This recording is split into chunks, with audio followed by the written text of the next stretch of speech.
Jacob McAllister found the first body half buried in the snow. A woman, frozen solid, her arm still reaching toward the cabin door she never reached. His horse stamped nervously as the blizzard howled around them. Then he heard it. A child's voice, weak and desperate, crying out from inside that rotting structure. He pushed open the door, and 8 pairs of terrified eyes stared back at him. 8 children. Alone. Starving.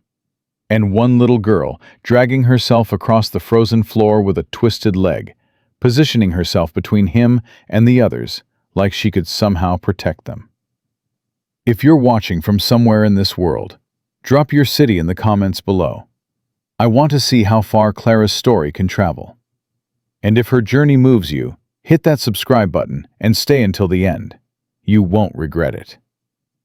The winter of 1877 had already killed 17 people in Silver Creek by the time Jacob McAllister rode out to check his northern fence line. He knew this because Doc Weatherby had told him so 3 days ago, standing in the general store with snow still melting off his coat. 17 souls, mostly the old and the sick. A few children who'd caught the fever that swept through town like God's own punishment. Jacob had buried enough people in his lifetime. His wife Martha, 4 years gone now. His twin boys, Daniel and Thomas, taken by that same fever when they were only 6 years old. He'd dug their graves himself because the ground had been too frozen for anyone else to help, and his hands had bled for a week afterward. He didn't think much about death anymore. It came when it came. A man just kept moving until it was his turn. The snow had been falling for 3 days straight when his horse Soldier stumbled on something buried in a drift. Jacob dismounted, his boots sinking knee-deep into the white, and brushed away enough powder to see what had tripped his animal. A hand, gray and stiff, fingers curled like they were still reaching for something. He kept digging. The woman was maybe 30 years old, though the cold had made her face a mask that could have belonged to anyone. She wore a thin dress, completely wrong for this weather. No coat, no gloves. She'd frozen to death, trying to reach a cabin that sat maybe 50 yards ahead, half hidden by the storm. Jacob stood there for a long moment, looking at her. Then he looked at the cabin. Smoke rose from the chimney, thin and weak, but rising. Someone was alive in there. He tied Soldier to a dead tree and pulled his rifle from its scabbard. Could be anyone. Outlaws using an abandoned structure. Squatters who might not appreciate company. His hand found the familiar weight of the weapon as he pushed through the snow toward that weathered door. The crying hit him first. A child's voice, high and frightened, cutting through the wind like a knife. Jacob kicked the door open. The smell nearly drove him back. Human waste, rotting food, sickness. But worse than the smell were the faces. 8 of them. Children, all of them, ranging from a boy who looked nearly grown to a tiny girl who couldn't have been more than 6. They huddled together near a dying fire, wrapped in every scrap of cloth they could find, and they stared at him with eyes that had already seen too much. One girl separated herself from the group. She was maybe 10 years old, with dark hair and a face that might have been pretty if it wasn't so thin. She dragged herself across the floor, one leg twisted at an angle that made his stomach turn, positioning her small body between him and the other children. Like she could protect them. Like she'd done this before. "Stay back." Her voice cracked from disuse, but there was steel in it. "I don't know who you are, but these children are under my protection." Jacob lowered his rifle slowly. "Easy there, miss. I ain't here to hurt anyone." "That's what the last one said." The girl's gray eyes never left his face. "Right before they took what little food we had left and rode off." Jesus Christ. Someone had robbed them. Robbed a bunch of starving children in the middle of a blizzard. "My name's Jacob McAllister. I have a ranch about 15 miles south of here. He kept his voice calm, the way he'd talk to a spooked horse. "I found a woman outside, frozen. Was she with your group?" Something flickered across the girl's face, pain so deep it looked almost physical. "Mrs. Henderson. She went for help 2 days ago. We told her to wait for the storm to break, but she said the little ones couldn't last much longer without food." "She didn't make it. I'm sorry." The girl absorbed this information with a stillness that worried him more than tears would have. She'd already learned not to cry. At 10 years old, she'd already learned that grief was a luxury she couldn't afford. "That makes 3 dead now." Her voice was matter-of-fact. "Mister?" Patterson froze in his sleep last week. His wife Mary died of fever 3 days later.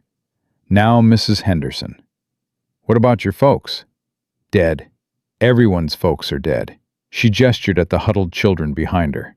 "That's why we're here, and they're not." Jacob took a step closer, and the girl immediately tensed. He stopped. "I ain't going to hurt you, any of you. I give you my word." "Words don't mean much out here, mister." "No, I suppose they don't." He crouched down, bringing himself closer to her level. Up close, he could see how badly she was shaking, how blue her lips had become. "But I've got a warm ranch with food and a fire that don't go out. I've got a partner named Gus who makes the best stew you ever tasted. And I've got room enough for 8 children who need a place to stay." "Why would you help us?" The suspicion in her voice cut him somewhere deep. No child should have to ask that question. No child should have to doubt that adults would help them when they needed it. "Because my boys would have been about your age, if they'd lived."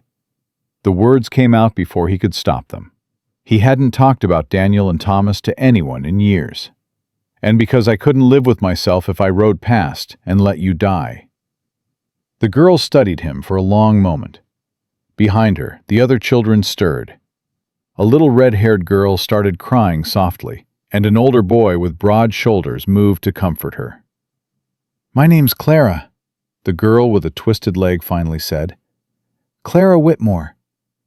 And if you're lying about any of this, I swear to God I'll find a way to make you regret it." Despite everything, Jacob felt something like respect stir in his chest. "Fair enough, Miss Whitmore. Now, can we get you and these young ones somewhere warm before we all freeze to death?" Clara turned to look at the group behind her. Jacob watched her take stock of each child, assessing their condition with eyes too old for her face. "Will, can you walk?" The oldest boy nodded. He was maybe 14, with the build of someone who'd done hard labor. "I can carry one of the little ones too, if needed." "Good. You take Patty. She hasn't walked in 2 days." Clara pointed to the smallest girl, who had pressed herself into the corner and was watching everything with huge, terrified eyes. She hadn't made a sound since Jacob arrived. "Rosie, can you manage?" The red-haired girl wiped her tears and nodded bravely. "I can walk, Clara. I'm not a baby." "I know you're not." Clara's voice softened slightly. "Sam, Ben, Eli, you 3 stick together. Help each other if anyone falls." The 3 boys ranged in age from about 7 to 11. One of them, a dark-skinned child who couldn't have been more than 7, kept his eyes fixed on Jacob with an expression of deep distrust. Jacob recognized that look. He'd seen it on former slaves who'd learned the hard way that freedom didn't mean safety. "What about Maggie?" Will asked, gesturing to an older girl who sat apart from the others. She was maybe 12, with features that suggested mixed heritage, and she glared at Jacob with open hostility. "I don't need help from anyone." Maggie's voice was sharp as broken glass. "Especially not from some stranger who probably just wants something from us." "Maggie," Clara's tone carried a warning. "He's our best chance. Maybe our only chance. That's what they said about the wagon train. Look how that turned out." "The wagon train left us. This man came looking." Clara turned back to Jacob, her gray eyes searching his face for something. Whatever she found there seemed to satisfy her. We'll come with you, Mr. McAllister. But I need to know one thing first. Ask it. That woman outside, Mrs. Henderson, she died trying to save us. Will you bury her proper, with words and everything? The request hit Jacob harder than he expected. This child, starving and frozen and responsible for 7 other lives, wanted to make sure a dead woman got a proper burial. I'll bury her proper, he promised, soon as the ground thaws enough to dig. Until then, I'll make sure the animals don't get to her. Clara nodded once, satisfied. Then she tried to stand. Her twisted leg buckled immediately, and she would have fallen if Jacob hadn't caught her. She weighed almost nothing, skin and bones wrapped in determination. I can walk, she insisted, even as her body betrayed her. I just need a moment. I'm sure you can, but there's no shame in accepting help when you need it. Jacob looked at the other children, who were watching the exchange with varying degrees of fear and hope. That goes for all of you. You've been taking care of yourselves for too long. It's time to let someone else carry the weight for a while. We don't know you, Maggie said, but some of the hostility had faded from her voice. We don't know anything about you except what you've told us. That's true. You'll have to decide if I'm worth trusting. Jacob shifted Clara's weight in his arms and moved toward the door. But I figure you can make that decision somewhere warm, with food in your bellies. The alternative is staying here and freezing to death. He said it bluntly, without trying to soften the reality. These children had been through too much for gentle lies. They deserved honesty, even when it was harsh. He's right. Will stepped forward, the tiny girl Patty cradled against his chest. She hadn't moved or made a sound the entire time. We can't stay here. The fire's almost out, and there's no more wood. Another night, and we're all dead. One by one, the children began to move toward the door. Rosie held hands with Ben, the boy with the Polish accent, who kept muttering prayers under his breath. Sam walked alone, his face set in lines of bitter skepticism. Eli stayed close to the walls, watching Jacob with those wary, ancient eyes. Maggie was the last to move, and she stopped in front of Jacob before stepping outside. If you hurt any of them, she said quietly, I'll kill you. I don't care how big you are or how many guns you have. I'll find a way. Jacob met her gaze steadily. If I hurt any of them, I'll deserve it. The blizzard had weakened slightly by the time they emerged, but the cold was still brutal. Jacob whistled for Soldier, who came trudging through the drifts with the patience of a horse who'd seen everything and feared nothing. 8 of you. 1 horse, Jacob calculated quickly. The littlest ones will ride, everyone else walks. We move slow, we move together, and we stop for no one. Understood? The children nodded, their faces pale but determined. Clara, you're on Soldier with Patty and Rosie. Will, you keep Ben and Eli close. Maggie, Sam, you're with me at the front. I can walk, Clara protested. My leg isn't that bad. Your leg is exactly that bad, and we both know it. Jacob lifted her onto the horse before she could argue further, then handed up Patty, who still hadn't spoken or reacted to anything. Rosie climbed up behind them, wrapping her arms around Clara's waist. 15 miles, Sam said flatly. In this weather, half of us will be dead before we get there. No one's dying today. Jacob took point, breaking trail through the snow. Not on my watch. They moved in silence for the first hour. Jacob kept a brutal pace, knowing that stopping meant death. The children stumbled and fell, picked themselves up, kept moving. No complaints, no crying. They'd already learned that tears froze on your face out here. It was Eli who spoke first, his small voice nearly lost in the wind. Mister? That lady back there. Mrs. Henderson. She wasn't our mama or nothing. She was just a stranger who got stuck with us when everyone else died. That's so. She gave us her food for 3 days. Said she wasn't hungry. but we knew she was lying. Eli's dark eyes met Jacob's. She died for us, and she didn't even know us. Jacob thought about Martha, who'd spent her last weeks of life making sure everything was in order for him after she was gone. Thought about his boys, who'd held hands while the fever took them because they didn't want to die alone. Sometimes strangers are the only family we get, he said finally. Doesn't make them less important, just makes them different. Eli seemed to consider this. You're a stranger too. I am. But you stopped. I did. Why? It was the same question Clara had asked, and Jacob still didn't have a good answer. Because he'd lost too much already, and couldn't stand to lose more? Because those 8 faces had reminded him of every child he'd failed to save? Because something in Clara's fierce gray eyes had grabbed hold of something in his chest and wouldn't let go? Because I was tired of riding past, he said. Tired of pretending other people's pain wasn't my problem. Tired of being the kind of man who looks away. Eli walked in silence for a while after that. Then, so quietly, Jacob almost missed it. My mama said there were good white folks out there. Said I just had to wait long enough to find them. Your mama was a smart woman. She's dead now. Daddy too. Everyone's dead. I know, son. I'm sorry. It's not your fault. Eli's voice was matter-of-fact, in the way only a child's could be. You didn't kill them. You're just the one who showed up after.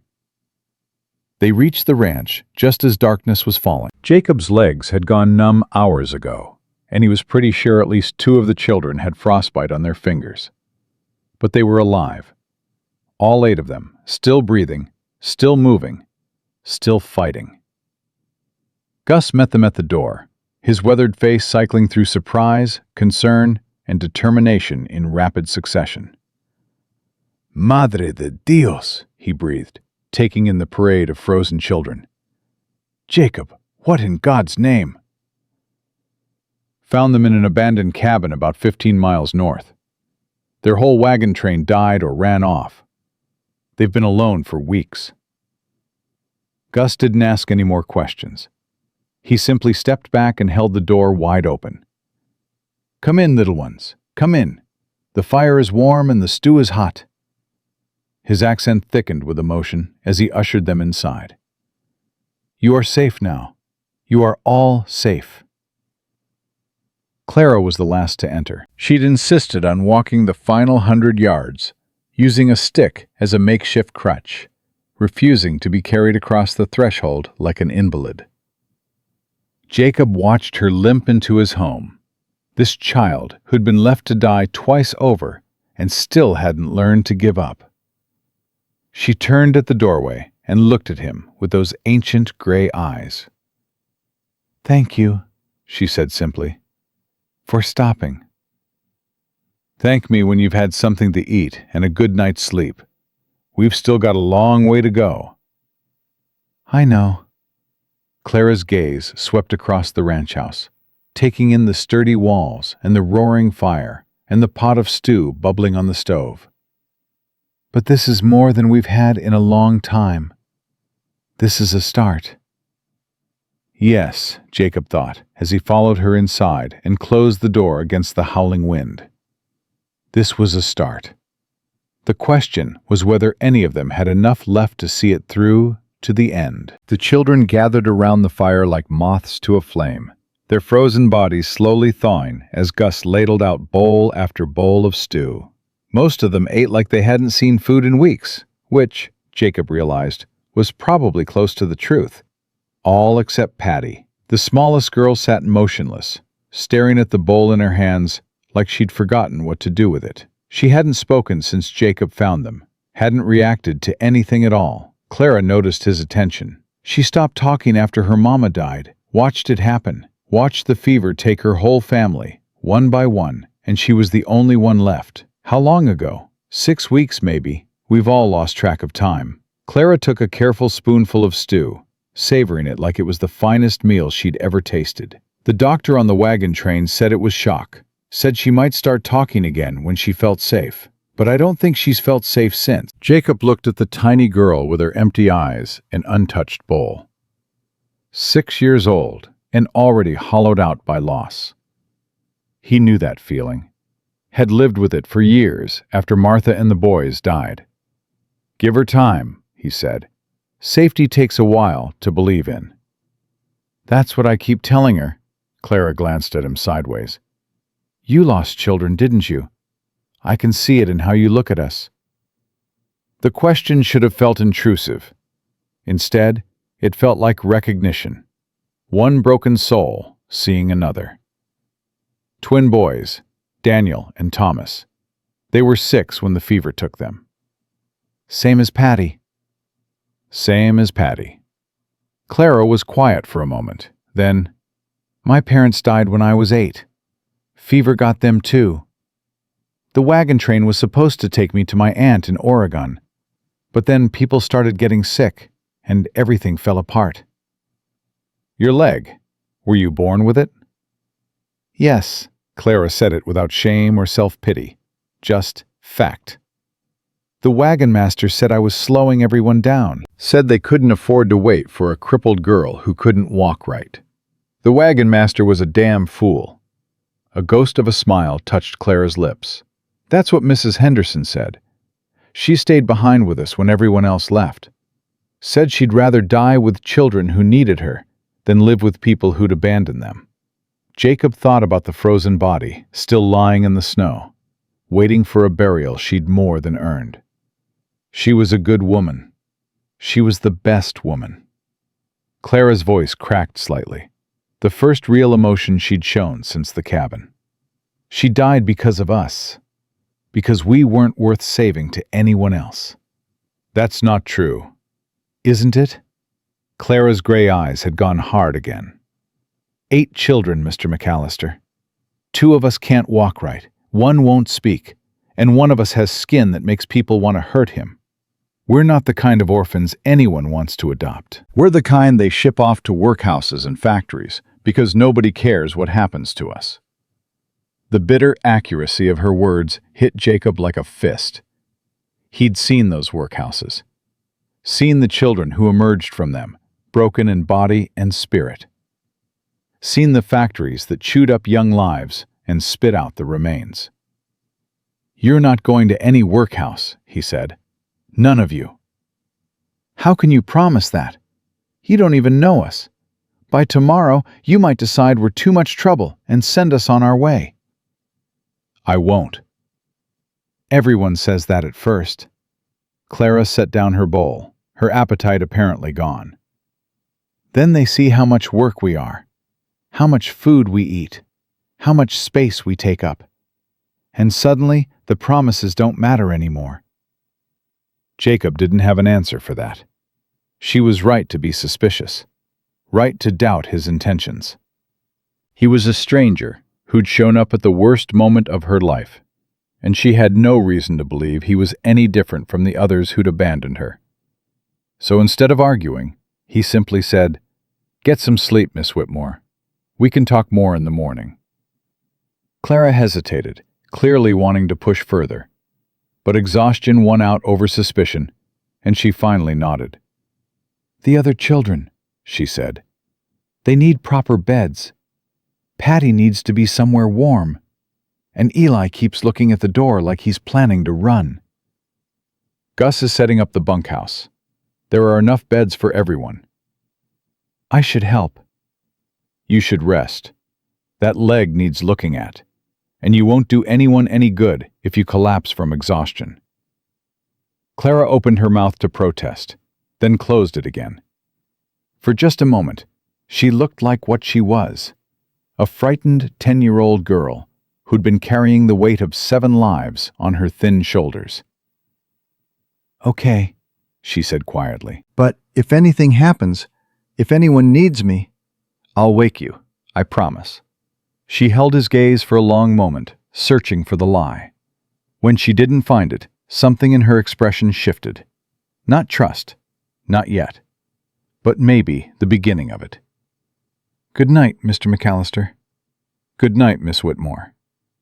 He watched her limp toward the bunkhouse, that twisted leg dragging through the snow she'd already crossed once today.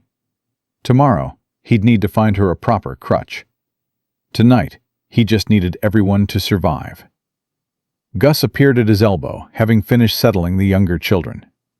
8 of them, Gus said quietly, and the winter barely half over. I know. We barely have enough food for the 2 of us until spring. Now there are 10 mouths to feed. I know that too. The town won't like this. A single man taking in children? People will talk. Jacob turned to face his old friend, his expression set in lines of determination that Gus had seen before, usually right before Jacob did something that would cause them both a world of trouble. Let them talk. Those children needed help. I helped them. Everything else we'll figure out as we go. Gus was quiet for a long moment. Then he sighed, the sound carrying years of resignation to Jacob McAllister's particular brand of stubborn righteousness. I'll need to go to town for supplies. More blankets, more food. Medicine if Doc Weatherby has any to spare. Thank you, Gus. Don't thank me yet. Gus glanced toward the bunkhouse, where 8 children were settling into beds for the first time in weeks. Those little ones, they're not just hungry and cold. They're broken, Jacob. Some in ways that food and warmth won't fix. I know. And that girl, Clara, she's been holding them together through sheer will. When she finally lets go, when she finally lets herself feel everything she's been pushing down. I know. Jacob's voice was heavy with understanding. I've been there, remember? After Martha and the boys. You're the one who pulled me back. That was different. You were a grown man with years of living behind you. These are children who've already seen more death than most adults. Gus shook his head. I don't know if we can fix what's been broken in them. Maybe not. But we can give them a place to heal. We can show them that not everyone will abandon them. Jacob looked up at the night sky, where stars had finally emerged now that the storm had passed. And maybe, just maybe, we can teach them that being different doesn't mean being worthless. Gus followed his gaze. You're thinking about more than just food and shelter. I'm thinking about those factories back east, the ones that buy children from orphan trains and work them until they break. Jacob's jaw tightened. I'm thinking about every child I've ever heard about who disappeared into those places and never came out. And I'm thinking that if I can save 8 of them from that fate, then maybe all the things I've lost weren't for nothing. The words hung in the cold air between them. Gus didn't respond immediately. He didn't need to.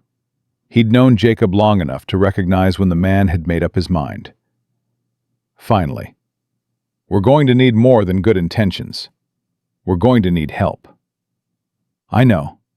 Mrs. Caldwell has been looking for a cause to support since her sons died in the war, and Doc Weatherby owes me for that business with the rustlers last fall. And the town council? Sheriff Wade?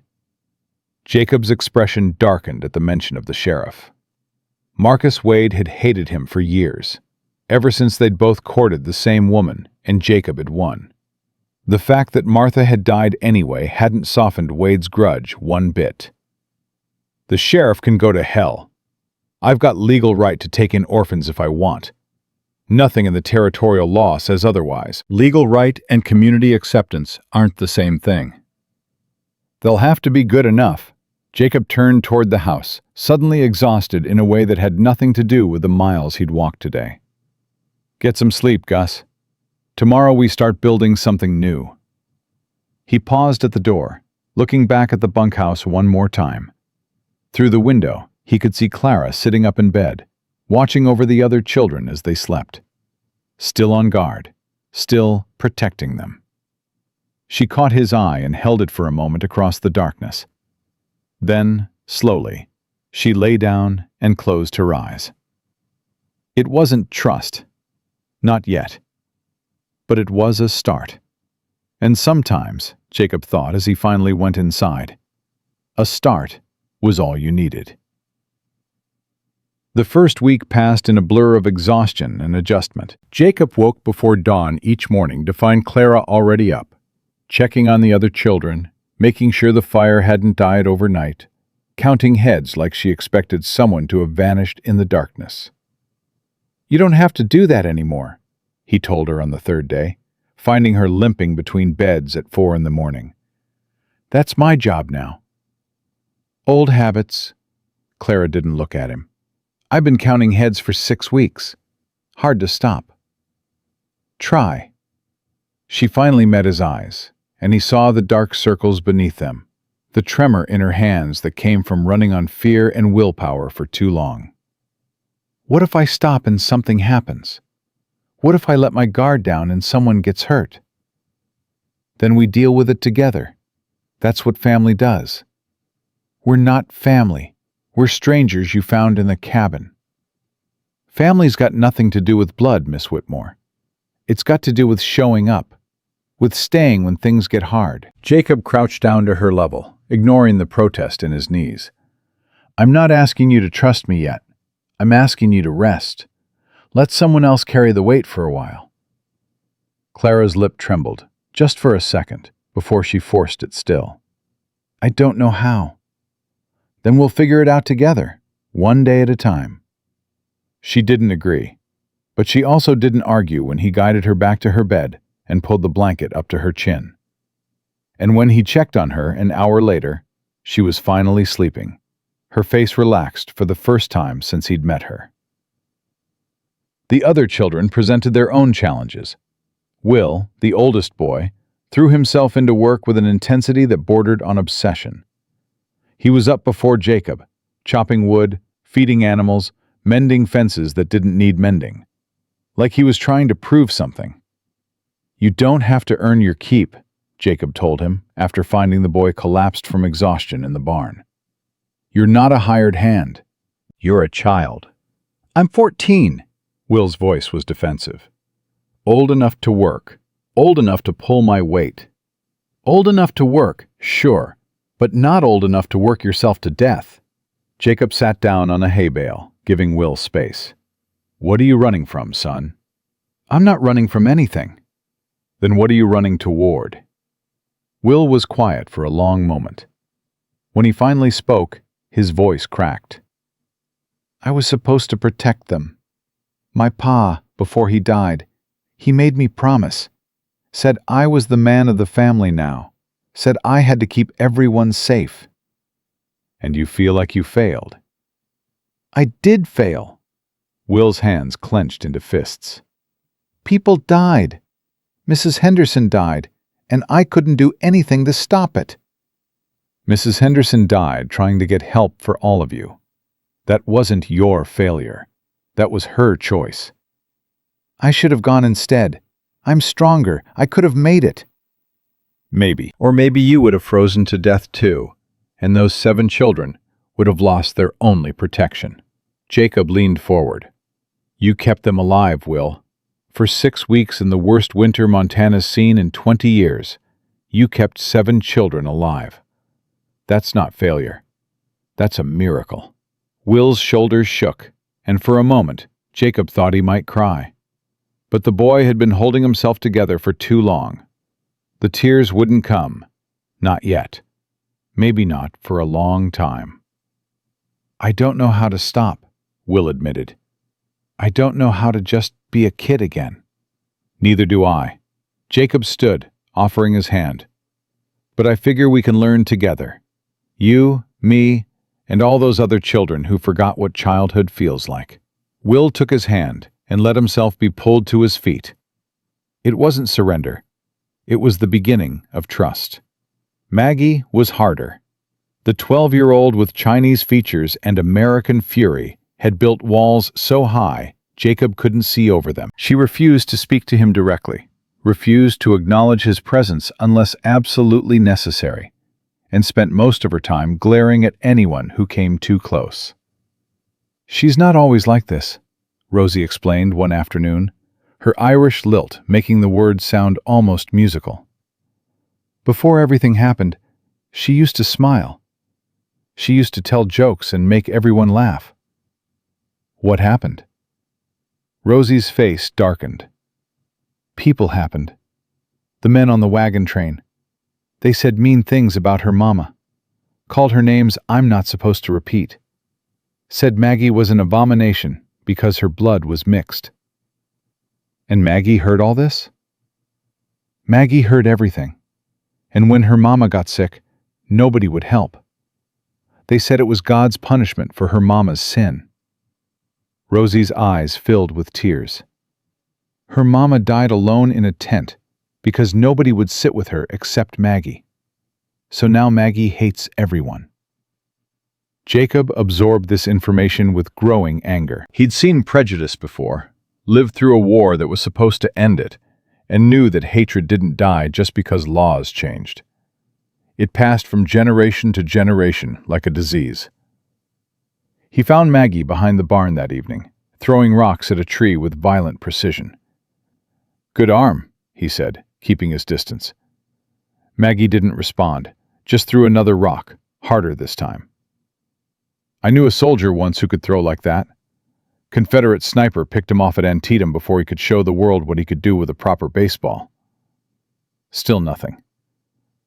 "Your mama must have been a strong woman, raising a daughter in a world that didn't want her." Maggie's hand froze mid-throw. "Don't talk about my mama." "Why not?" "Because you don't know her. You don't know anything about her." "I know she raised a daughter who protected 7 other children when no one else would.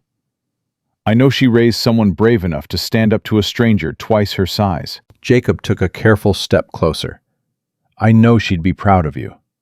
The rock dropped from Maggie's hand. Her shoulders began to shake. "They let her die." The words came out broken, shattered. "They just let her die because she wasn't good enough for them. Because I wasn't good enough." "Listen to me." Jacob's voice was firm but gentle. "What those people did, what they said, that was about them. Their fear, their hatred, their small-minded cruelty. It had nothing to do with you or your mother. Then why does it hurt so much? Because words have power, especially when they come from people who should know better. But here's the truth, Maggie. The truth they didn't want you to know." He crouched down, meeting her eyes. "You're not an abomination. You're not a mistake. You're a child of 2 cultures, and that makes you twice as strong, twice as valuable, twice as important to this world." Maggie stared at him like he'd spoken in a foreign language. "Nobody's ever said that to me before."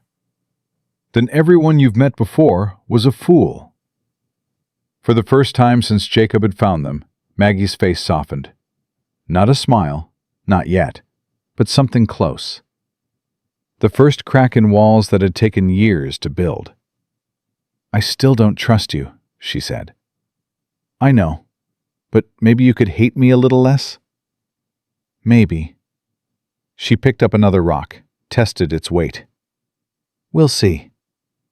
Sam was a different kind of challenge. The preacher's son had lost his faith along with his parents, and his skepticism had hardened into something that looked a lot like despair. "There is no God," he announced at dinner one night, loud enough for everyone to hear. "And if there is, he's a monster who enjoys watching children suffer." Gus crossed himself. Rosie gasped. Even Clara looked uncomfortable. But Jacob just set down his fork and met Sam's eyes calmly. "That's a fair conclusion, given what you've been through." Sam blinked, clearly expecting a lecture. "You're not going to tell me I'm wrong?" "I'm not going to tell you what to believe. That's between you and whatever you decide is out there." Jacob took a sip of coffee. "But I will say this. The people who hurt you, who left you to die, they didn't do that because of God. They did it because they were weak and scared and selfish. That's not divine will. That's human failure." "My father said everything happened for a reason, that God had a plan." "Maybe he does. Or maybe your father was wrong about some things. Doesn't mean he was wrong about everything. Jacob leaned back in his chair. You can be angry at God, Sam. You can curse him and deny him and refuse to believe he exists. But that anger, it'll eat you alive if you let it. I've seen it happen to better men than either of us. So what am I supposed to do? Just forgive everyone who hurt us? Hell no. Forgiveness is earned, not given. But you can choose to live anyway. Choose to find meaning in a world that doesn't always make sense. Jacob gestured at the children around the table. These 7 people right here, they need you. Not a bitter shell of who you used to be. They need Sam, the real one, underneath all that anger. Sam's jaw tightened. The real Sam died with his parents. I don't believe that, and neither do you, or you wouldn't still be fighting so hard. The boy had no response to that. He stared at his plate for a long moment, then picked up his fork and resumed eating. It wasn't resolution, but it was the beginning of a conversation that would continue for months. Ben, the Polish boy, was the easiest of the children to reach. His cheerful exterior had been a shield against grief, but underneath it was a child desperate for normalcy. In my country, he told Jacob one morning, helping feed the chickens, my father was a baker. Best bread in our village. People came from miles to buy from him. What happened to him? He died on the ship coming to America. Sickness took many people in the place, below deck, where they put families like mine. Ben's accent thickened with memory. Mama said America would be better, said we would have new life. But then she died too, and I was alone. You're not alone anymore. No. Ben looked up at him with eyes that wanted so desperately to believe. But for how long? Good things don't last. I learned this lesson many times. Maybe this time will be different. Maybe. Ben shrugged with the fatalistic acceptance of someone who'd learned not to hope too hard. Or maybe not. Either way, I help with chickens. Chickens are simple. They don't leave you. Eli was the hardest to read. The 7-year-old former slave's child moved through the ranch like a ghost, always watching, never fully present. He flinched at sudden movements, avoided corners where he could be trapped, and slept with one eye open. He thinks you're going to sell him, Clara explained quietly one evening. His mama was sold 3 times before the war. He thinks that's what white folks do with children they don't want. The words hit Jacob like a physical blow. He's not property. He's a child. I know that. You know that. But he's spent his whole life being told otherwise. Clara's gray eyes were old beyond their years. It's going to take more than words to convince him he's safe here. What will it take? Time? Consistency? Proving every single day that you mean what you say. She paused. And maybe protecting him from the people in town who see him the same way those wagon train folks saw Maggie.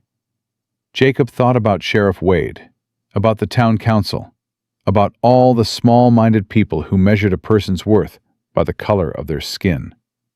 I'll protect him, all of you, whatever it takes. That's a big promise, Mr. McAllister. It's the only kind worth making. The children began to settle into rhythms. School lessons in the morning, taught by Clara, who had inherited her teacher father's gift for making learning interesting. Chores in the afternoon, distributed according to ability rather than age. Evenings around the fire, where Gus told stories of his life in Mexico, and the children slowly began to share their own. But Patty remained silent. The 6-year-old had not spoken a single word since Jacob found them, and she responded to nothing and no one except Clara, whose hand she held with desperate intensity whenever the older girl was near. She's in there, Clara insisted when Jacob expressed concern.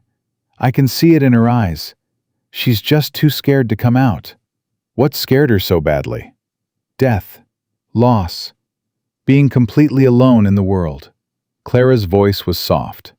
She watched her whole family die, Mr. McAllister. Mother, father, 2 brothers, a baby sister. One by one, over the course of 3 weeks. And nobody held her. Nobody told her it would be okay. She just sat in the corner of that wagon and watched everyone she loved turn into bodies. Jacob's chest tightened. Jesus. By the time we found her, she'd stopped speaking, stopped crying, stopped everything except breathing. Clara looked at the little girl, who was sitting by the fire, staring into the flames with empty eyes.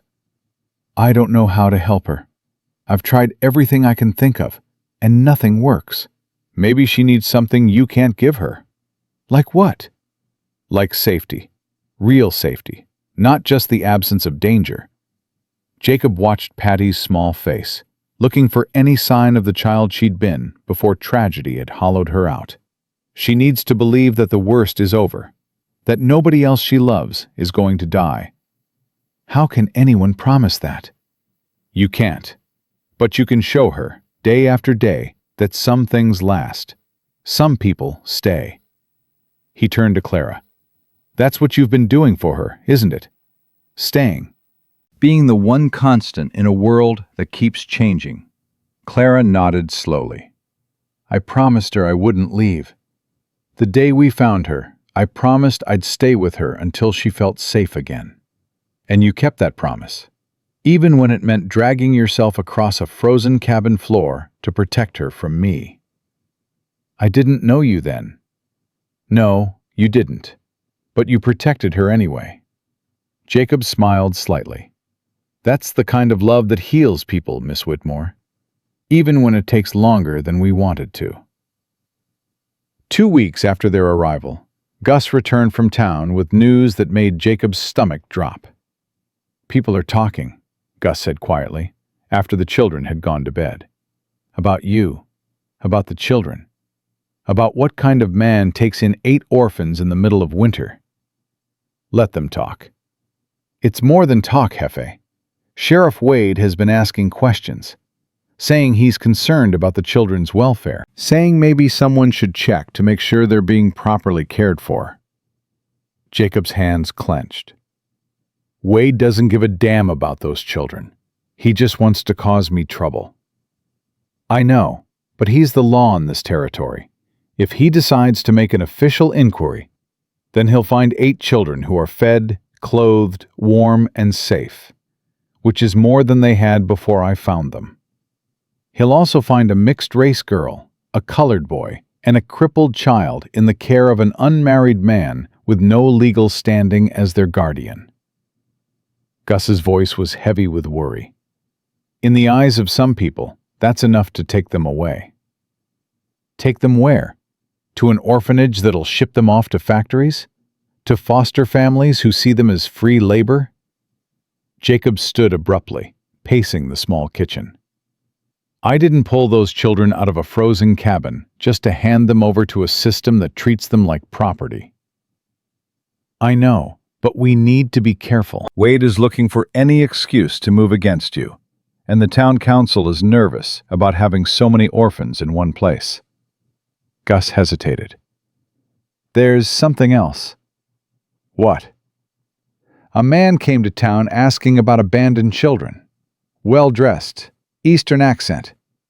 Said he represented an organization that places orphans with good families. Jacob went still. What kind of organization? He didn't say, but he had papers, official-looking ones, and he seemed very interested when someone mentioned the children at your ranch. The memory of Clara's words echoed in Jacob's mind. We're not the kind of orphans anyone wants to adopt. We're the kind they ship off to workhouses and factories. Did you get his name? Blackwood. Thaddeus Blackwood. Jacob had never heard the name before, but something about it made his skin crawl. Men in fine suits didn't come to remote Montana territories out of the goodness of their hearts. They came because there was profit to be made. "Keep your ears open," he told Gus, "and don't let any of the children go into town without one of us with them." "You think this man is dangerous?" "I think anyone who makes money off orphans isn't someone I want anywhere near those kids." He didn't sleep that night. Instead, he sat in the kitchen with his rifle across his lap, watching the snow fall outside the window, and thinking about all the ways the world could take away everything he was trying to build. The children trusted him now. Not completely. Not yet. But enough to let their guards down. Enough to laugh at Gus's jokes and ask questions about the ranch, and start talking about what they wanted to be when they grew up. Clara wanted to teach, like her father. Will wanted to raise horses. Maggie wanted to open a restaurant that served food from both her cultures. Sam wanted to write books that told the truth about the world, even when the truth was ugly. Even Eli had started to talk about the future, hesitantly, like he was testing whether hope was safe enough to feel. And now some stranger in a fancy suit was asking questions about them. Some organization that placed orphans with families, which almost certainly meant selling them to whoever would pay. Not while I'm breathing, Jacob thought. Not while there's a single breath left in my body. He checked on the children at midnight, moving quietly between beds. Will slept with his fists clenched, still fighting even in his dreams. Maggie had kicked off her covers and lay sprawled like she was ready to spring up at the first sign of danger. Sam was curled into a ball, making himself as small as possible. Ben snored softly, a sound that made Rosie giggle every morning. Eli had positioned himself closest to the door, his eyes flickering open briefly when Jacob entered, before closing again when he recognized who it was. Clara lay awake, watching him with those ancient gray eyes. "Something's wrong," she whispered. "I can tell." "Nothing for you to worry about." "Mr. McAllister," her voice was firm despite its softness. "I've been responsible for these children for 6 weeks. I've kept them alive through blizzards and starvation and people who wanted to hurt us. Whatever you're worried about, I deserve to know." He hesitated. She was 10 years old. 10 years old with a twisted leg and more burdens than most adults could carry. The last thing he wanted was to add another weight to her shoulders. But she was also right. These children were her family, in a way they weren't yet his. She'd earned the right to know what threatened them. "There's a man in town," he said quietly, "asking about orphans. The kind of man who might try to take you somewhere you don't want to go." Clara's face went pale, but her voice stayed steady. "A factory man?" "Maybe. I don't know yet." "What are you going to do?" "Whatever I have to." He crouched beside her bed. "But I need you to promise me something." "What?" "If anything happens to me, if I'm not here to protect you, take the others and run. Gus knows places you can hide, places no one will find you." "Nothing's going to happen to you." "Maybe not, but if it does, I need to know you'll keep them safe." Clara's gray eyes held his for a long moment. Then she nodded. "I'll keep them safe. I promise." "Good girl." He stood, adjusting her blanket. "Now get some sleep. Tomorrow's another day." He was almost to the door when her voice stopped him. "Mr. McAllister?" "Yes?" "Thank you for telling me the truth." A pause. "For treating me like I matter." "You do matter, Clara. More than you know."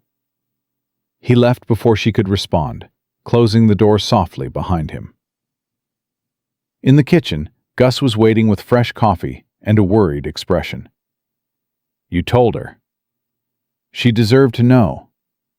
She's a child. She's a child who's been keeping 7 other children alive through sheer force of will. She's a child who crawled across a frozen floor to protect them from a stranger 3 times her size. She's a child who deserves to be treated like the warrior she is. Gus sighed. You're right. I know you're right. But I don't like it. Neither do I. Jacob accepted the coffee, wrapping his hands around the warm cup. But that's the world we live in. A world where children have to be warriors just to survive. Then maybe it's time to change the world. That's exactly what we're going to do, old friend. One child at a time. Outside, the snow continued to fall, covering everything in white. And somewhere in the darkness, Thaddeus Blackwood was making plans that would test everything Jacob McAllister believed about family, protection, and the lengths a man would go to save the children he'd come to love. Thaddeus Blackwood came to the ranch 3 days later, riding in a fine buggy that looked absurdly out of place against the snow-covered Montana wilderness. He wore a black coat that cost more than most ranchers made in a year, and his smile had the practiced warmth of a man who'd learned to fake sincerity. Jacob met him in the yard, rifle in hand, but not raised. Not yet. Mr. McAllister, I presume. Blackwood stepped down from the buggy, brushing invisible dust from his sleeves. I've heard quite a lot about you. Can't say the same. What brings you to my ranch? Concern, Mr. McAllister. Pure humanitarian concern. Blackwood's eyes scanned the property, lingering on the bunkhouse where the children were hidden. Word has reached my organization that you've taken in a number of orphan children. Admirable, truly admirable. But I must ask, are you equipped to provide for them properly? They're fed, they're warm, they're safe. That's more than they had before. Of course. But surely you understand that children need more than basic survival. They need education, structure, the guidance of proper institutions designed for their care.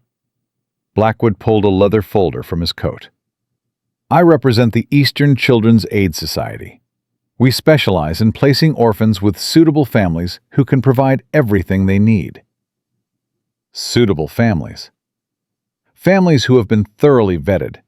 Families with resources and stability. Blackwood opened the folder, revealing official-looking documents covered in stamps and signatures. We've placed over 3,000 children in the past 5 years alone, given them opportunities they never would have had otherwise. Jacob didn't move. What kind of opportunities? Employment, training, the chance to become productive members of society. Blackwood's smile never wavered. Many of our children go on to work in manufacturing, textiles, various industries that are always in need of eager young hands. There it was, the truth beneath the polished words. Eager young hands. Children sold into factory labor, worked until they broke, discarded when they were no longer useful. I think you should leave now, Mr. Blackwood. I understand your hesitation. Truly, I do. You've grown attached to these children. That's natural. Blackwood stepped closer, lowering his voice. But consider their futures, Mr. McAllister. What can you offer them here? A life of ranching? Manual labor? Limited prospects in a remote territory? I can offer them a home, a family, people who give a damn whether they live or die. Sentiment is admirable, but it doesn't fill bellies or build futures. Blackwood tucked the folder back into his coat. I'll leave you my card. When you realize you're in over your head, and you will, please don't hesitate to contact me. The offer will remain open. He climbed back into his buggy, but paused before taking the reins. One more thing, Mr. McAllister. I notice some of the children you've taken in are rather unusual. A mixed-race girl, a colored boy, a cripple. His smile turned cold. These children are particularly difficult to place with traditional families. They tend to end up in less desirable situations. Factories, workhouses, institutions that aren't as particular about the condition of their charges. Is that a threat? Merely an observation. Good day, Mr. McAllister. Jacob watched the buggy disappear down the road, his hands shaking with barely contained rage. When he turned back toward the house, Clara was standing on the porch, her face pale. "He's going to try to take us," she said. It wasn't a question. He's going to try. He's not going to succeed. "How can you be sure?" "Because I won't let him." Jacob climbed the porch steps and put his hand on her shoulder. "I promised you a home, Clara. I meant it." He mentioned Maggie and Eli and me specifically. Clara's voice trembled slightly. "The ones nobody wants. The ones they can sell without anyone caring." "He's wrong about that too. People care. I care. Gus cares. And we're going to fight for every single one of you." That evening, Jacob called a family meeting. All 8 children gathered around the kitchen table, their faces ranging from curious to terrified. Gus stood by the door, arms crossed, his expression grim. "I'm not going to lie to you," Jacob began. "There's a man in town who wants to take you away. He says he's going to place you with families, but the truth is, he's going to sell you to factories back east. Places where children work 16-hour days until they can't work anymore." Maggie's face hardened. "I knew it. I knew this was too good to last." "Let me finish." Jacob held up his hand. "He's going to try. But trying and succeeding are 2 different things. I've got friends in this territory, people who owe me favors. And I've got legal standing to keep you here, as long as I can prove you're being properly cared for." "What if he brings the law?" Will asked. "What if the sheriff comes?" "Then we deal with the sheriff, one problem at a time." "The sheriff hates you." Sam's voice was flat. "Everyone in town knows that. He'll side with Blackwood just to hurt you." "Probably, but hatred and legal authority aren't the same thing. Wade can make trouble, but he can't just take you without cause." "What about papers?" Clara asked. "Official documents giving you the right to keep us." "That's exactly what I'm working on. I've sent word to a lawyer in Helena, man named Warren, supposed to be good with custody cases. He's going to help us file for legal guardianship." "All 8 of us?" Rosie's voice was small and hopeful. "All 8 of you, properly documented, legally protected." Jacob looked around the table, meeting each pair of eyes. "But I need something from you in return." "What?" Maggie asked suspiciously. "I need you to trust me. Not blindly, not foolishly, but enough to let me handle this. I need you to stay together, stay on the ranch, and not do anything that gives Blackwood or Wade an excuse to separate you." The children exchanged glances. Silent communication passed between them, the kind that came from months of depending on each other for survival. Finally, Clara spoke. "We'll trust you. But if you break that trust, if you give us any reason to think you're not who you say you are, we disappear. All of us. Together." "Fair enough." "And we want to help. We're not just going to sit here and wait for someone to save us. We've been saving ourselves for too long to stop now." Jacob nodded slowly. "What did you have in mind?" "Information. Blackwood isn't the only one who can ask questions." Clara's gray eyes gleamed with determination. "Rosie remembers everything she hears. Sam can read and write better than most adults. Will knows how to move without being seen. And Maggie has a way of making people underestimate her. You want to spy on Blackwood. I want to know what we're up against. Don't you?" Jacob considered it. Every instinct screamed that he should protect these children, keep them safe on the ranch, handle the threat himself. But Clara was right. They weren't helpless victims waiting to be rescued. They were survivors who'd kept themselves alive against impossible odds. "Gus goes with you. Anywhere in town, anytime, he's there. And if anything feels wrong, you get out immediately. Agreed?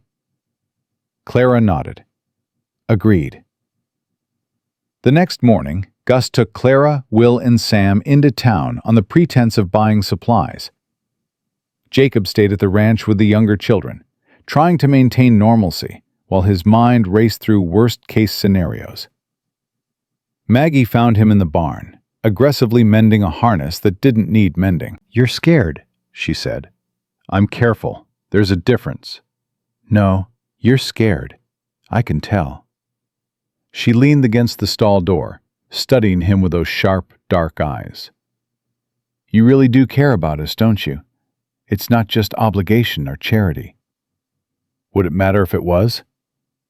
"It would matter to me." Maggie was quiet for a moment. "My father was a white man, a miner who fell in love with a Chinese laundrywoman. Everyone told him he was crazy, told him no good could come from mixing bloodlines. But he didn't care. He loved her anyway." "He sounds like a good man." "He was. And when people said cruel things about me, about what I was, he would get this look in his eyes, like he wanted to fight the whole world." Maggie's voice softened. "You get that same look when Blackwood talks about selling us to factories." "That's because I do want to fight the whole world, or at least the parts of it that think children are property." "Why? We're nothing to you." Strangers you found in a cabin. You were strangers. Now you're family. Jacob set down the harness and faced her fully. "I know that doesn't make sense to you yet. I know you've been hurt too many times to believe anyone could care without wanting something in return. But I'm going to keep showing up, Maggie, every single day, until you believe it." Maggie's eyes shimmered with tears she wouldn't let fall. "And if I never believe it?" "Then I'll keep showing up anyway. That's what family does." She didn't respond, but when she left the barn, her shoulders weren't quite as rigid as they'd been when she entered. The town expedition yielded valuable information. Clara returned with mental notes that she wrote down immediately, her handwriting cramped but legible. "Blackwood is staying at the boarding house. He's been there for a week, asking questions about every orphan in the territory." She showed Jacob her notes. "He's already taken 3 children from other families, paid their guardians to give them up." "Paid them?" $20 per child. More for healthy ones who can work hard. Clara's jaw tightened. "He offered Mrs. Henley $50 for her nephew because the boy is strong and doesn't complain." "Did she take it?" "Not yet, but she's thinking about it. I could see it in her eyes." Jacob felt sick. $50 was more than many families saw in a year. The temptation would be overwhelming for people already struggling to survive. "What about the sheriff?" "He's definitely working with Blackwood." Sam spoke up, his voice bitter. "We saw them drinking together at the saloon, laughing about something. When they noticed us watching, Wade gave us this look like we were livestock he was sizing up for market." "He mentioned you specifically," Will added. "Said something about how you couldn't keep 8 children hidden forever. How eventually you'd slip up, and when you did, he'd be ready." So it was personal. Wade wasn't just helping Blackwood out of greed or corruption. He was using this situation to finally destroy the man he'd hated for 20 years. "There's something else." Clara hesitated, clearly uncertain whether to share the next piece of information. "What?" "Blackwood has a partner. Someone in Helena who handles the legal side of things. They've done this before, in other territories. Found orphans, manufactured custody claims, shipped children east by the trainload." "How do you know this?" "I talked to a woman at the general store. Her sister in Wyoming lost 2 children to the same organization 3 years ago. She's been trying to fight them ever since, but they've got lawyers and money and connections she can't match." Jacob absorbed this information with growing dread. This wasn't just one man pursuing easy prey. This was an operation, Systematic. Organized. Practiced at taking children and making them disappear. Did she give you a name? The woman with the sister? Mrs. Harriet Caldwell. She lives on the big ranch east of town. Jacob knew that name. Harriet Caldwell was the wealthiest widow in the territory, a woman who'd lost her husband and 3 sons to war and disease, but had refused to be broken by grief. She was also one of the few people in Silver Creek who'd never seemed to care about Jacob's past or his ongoing feud with the sheriff. "I need to talk to her," he said. "If she's been fighting Blackwood's organization, she might know their weaknesses." "She said she'd be willing to meet. Tomorrow afternoon, if you can make it." "I'll make it." That night, Jacob sat with the younger children while Gus prepared dinner. Ben was teaching Rosie a Polish folk song, their voices blending in a way that made the old ranch house feel almost cheerful. Eli sat in the corner, still wary, but his eyes followed the singing with something that might have been longing. Patty sat beside Jacob, her small hand resting on his knee. She still hadn't spoken, but she'd started touching people, started reaching out for connection in the only way she could manage. "You're safe here," Jacob murmured, so quietly only she could hear. "Whatever happens, you're safe." She didn't respond, but her fingers curled around his, holding on like he was the only solid thing in a world that kept shifting beneath her feet. Mrs. Harriet Caldwell received Jacob in a sitting room that spoke of old money and refined taste. She was perhaps 60, with steel gray hair and eyes that had seen too much but refused to look away. "Mr. McAllister, I've heard a great deal about you. Most of it unflattering, I imagine." "On the contrary, Sheriff Wade has been trying to destroy your reputation for years, which tells me you must be doing something right." She gestured to a chair. "Please, sit. We have much to discuss." Jacob sat, feeling slightly out of place in the elegant surroundings. "Your sister in Wyoming. Clara said she lost children to Blackwood's organization. 2 nephews, taken under the pretense of finding them suitable homes. We later learned they were shipped to a textile mill in Massachusetts. One died in a factory fire. The other escaped and eventually made his way back, but he was broken, scarred in body and spirit." Mrs. Caldwell's voice was steady, but her hands trembled slightly. "He hanged himself 6 months later." "I'm sorry." "So am I. Sorry and angry, and determined to ensure it doesn't happen to anyone else." She leaned forward. "I've been fighting Blackwood and his partners for 3 years, Mr. McAllister. I've hired lawyers, investigators, journalists. I've accumulated evidence of their crimes, testimony from survivors, financial records showing how much they profit from each child they sell." "Why haven't you stopped them?" "Because they have protection. Powerful men in Washington who benefit from cheap child labor. Judges who rule in their favor regardless of evidence. And local law enforcement who are either bribed or threatened into compliance." Her eyes met his. "Sheriff Wade has been receiving payments from Blackwood's organization for over a year. $20 a month, deposited into an account in Helena." "You have proof of this?" "I have proof of many things. What I don't have is someone willing to act on it." She stood, moving to a desk in the corner. "The territorial governor is an honest man, but he's in Helena, and by the time word reaches him, children have already been shipped east.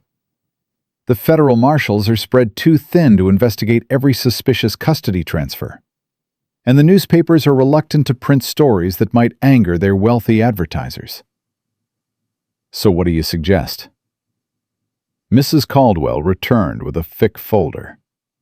"I suggest we make it impossible for Blackwood to operate here, legally, publicly, and if necessary, by force." "What's in that folder?" "Everything I've gathered over 3 years. Testimony, photographs, financial records. Enough to destroy Blackwood's reputation and possibly send him to prison, if we can get it in front of the right people. And who are the right people? There's a federal prosecutor in Denver who's been building a case against child trafficking operations in the Western Territories. His name is Daniel Warren. He's the one who helped my family try to recover my nephews, even though we ultimately failed. Mrs. Caldwell handed him the folder. If you can get this evidence to him, along with your testimony about Blackwood's activities here, it might be enough to finally bring the organization down. Jacob took the folder, feeling its weight. 3 years of work. Grief transformed into determination. A woman who'd lost everything, fighting to save children she'd never meet. Why are you trusting me with this?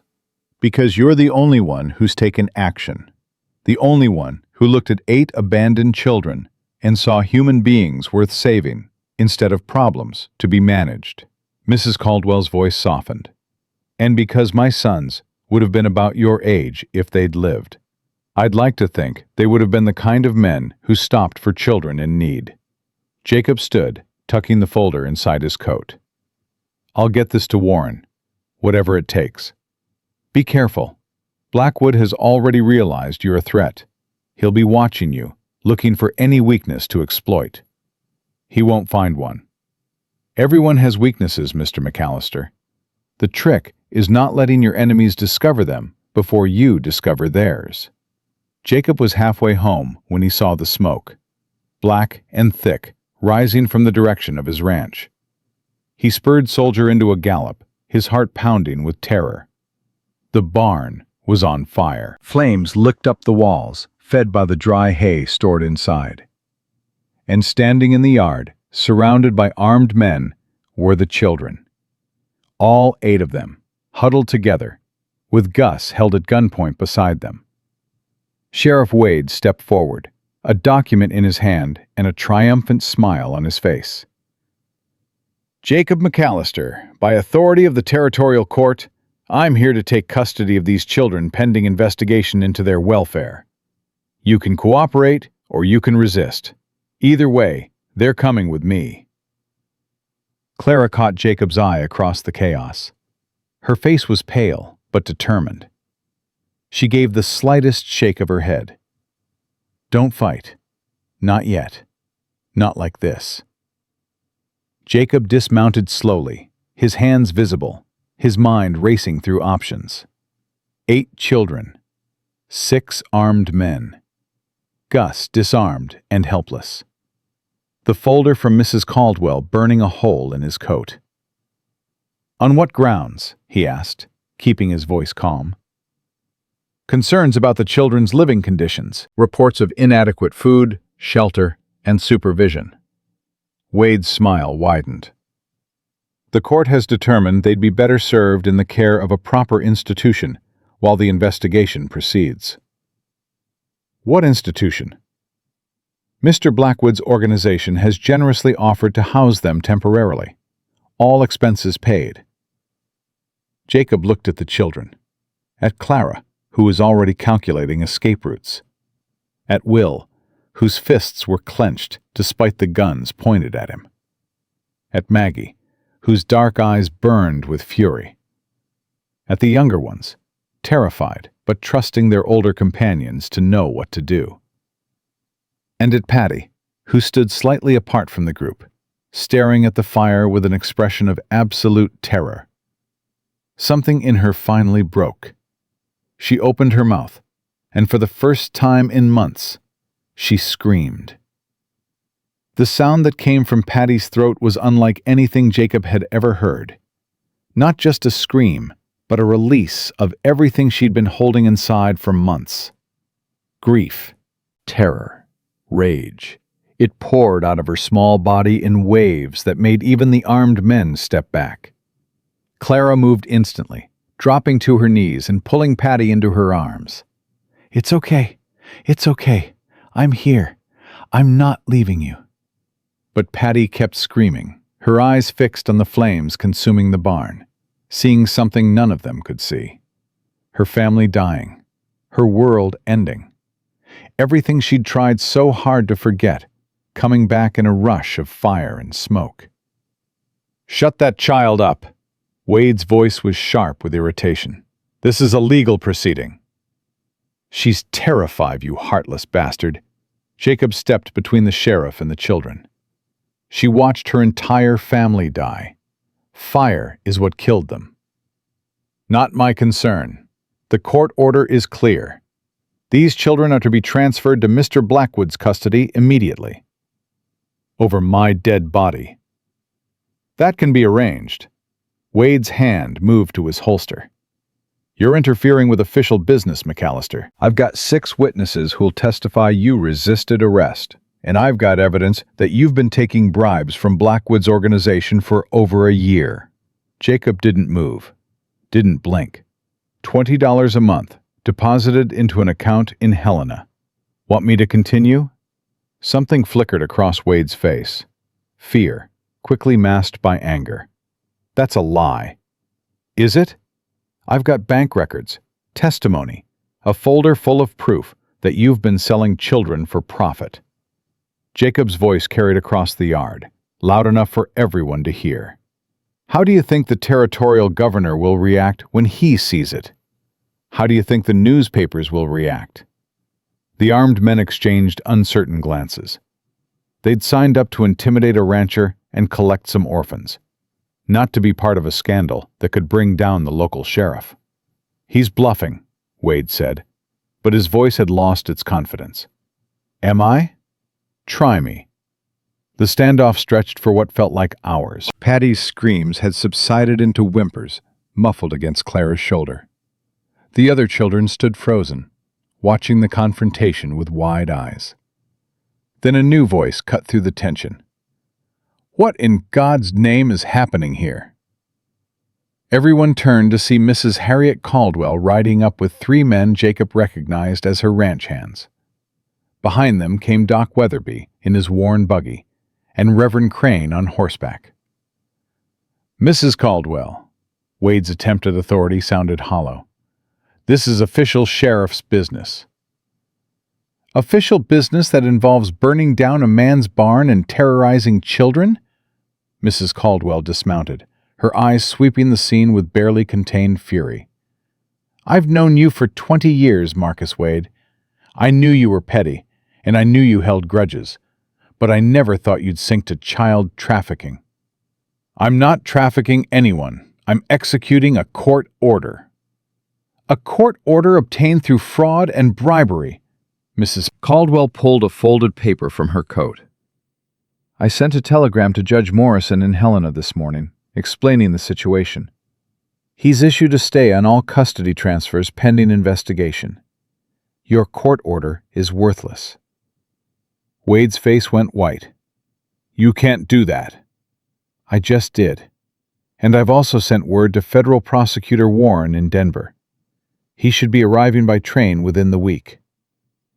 She turned to the armed men. "I suggest you gentlemen leave now, before you find yourselves implicated in crimes that carry very serious consequences." One by one, the men lowered their weapons. One by one, they mounted their horses and rode away. Within minutes, only Wade remained, standing alone in the yard with his authority crumbling around him. "This isn't over," he said, but his voice was the voice of a defeated man. "No, it isn't." Jacob stepped closer, his voice dropping to a murmur only Wade could hear. "But when it is over, you're going to wish you'd never touched these children. You're going to wish you'd stayed out of my way and let me raise them in peace. Because I'm going to destroy you, Marcus.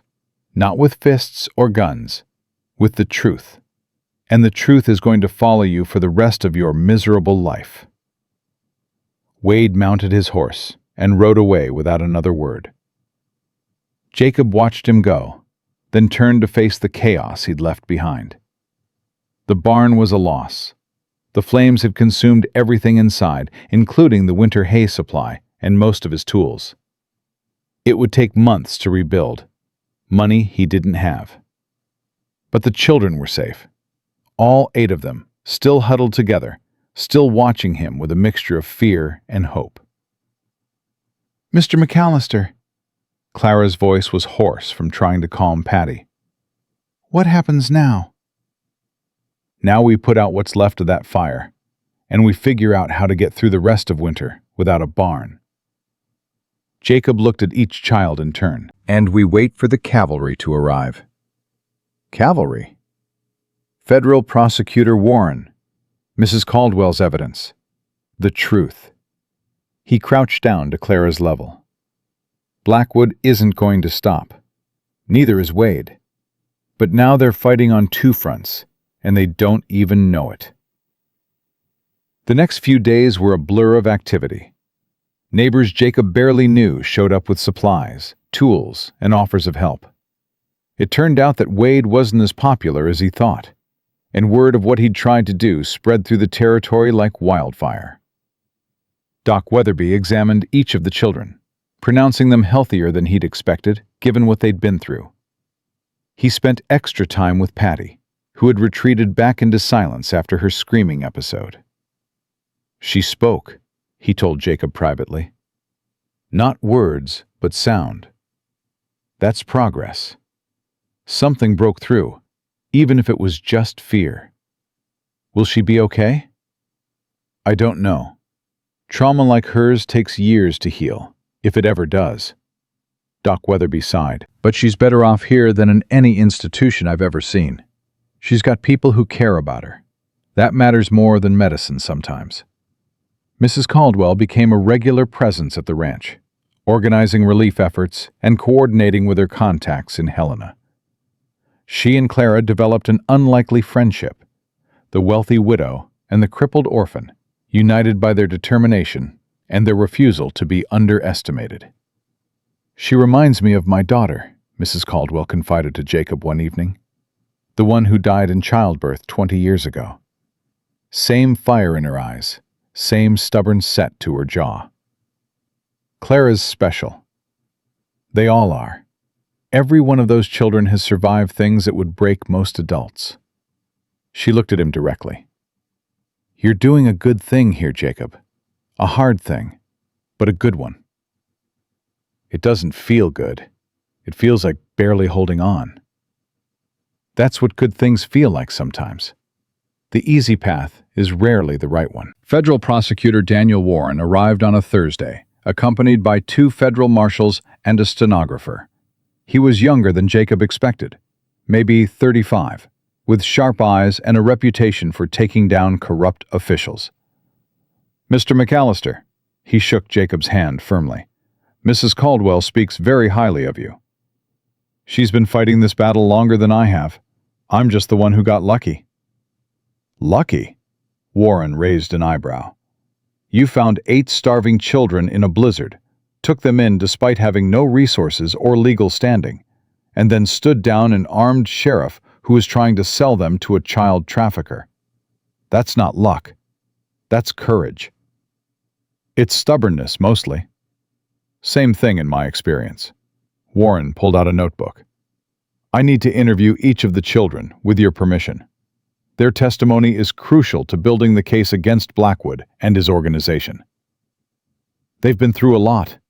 I don't want them traumatized further." "Neither do I. I'll be gentle, I promise. And they can stop at any time if it becomes too much." Warren's expression softened. "I've done this before, Mr. McAllister. I know how to talk to children who've been hurt."